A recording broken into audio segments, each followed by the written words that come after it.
কেমন হলো দেখছে, অনেক সুস্বাদু অনেক। তো প্রথমে আমি দিয়ে দিচ্ছি ভুট্টাটাকে, চালের গুঁড়ি 1 বাটির থেকেও একটু কম দিয়ে দিচ্ছি, হাফ বাটির মতো আপনার বুটের বেসন। আর এর মধ্যে দিয়ে দিচ্ছি আমি আরও কিছুটা তেল, দিয়ে দিচ্ছি কিছুটা নারকেল, আরও এর সঙ্গে দিয়ে দিচ্ছি কিছুটা আদা কুচানো, দিয়ে দিচ্ছি কিছুটা মরিচ কুচানো, লবণ দিয়ে দিচ্ছি 1 চামচের থেকেও কম।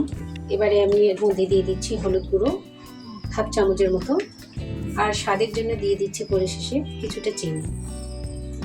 সমস্ত উপকরণ এভাবে একটু শুকনোভাবে নেড়ে চেড়ে নেব।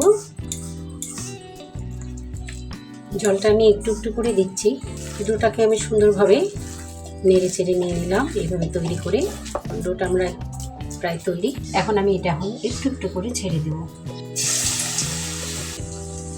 আপনাদেরকে একটা ভেঙে না দেখালে হবে, দেখছে অনেক সুস্বাদু অনেক। ভাজাটা কত সুন্দর যে ক্রাঞ্চি হয়েছে, অবশ্যই আপনারা বাসার মধ্যে ট্রাই করবেন একবার হলেও। তো হরে কৃষ্ণ, আজকে এই পর্যন্তই। হরি বল।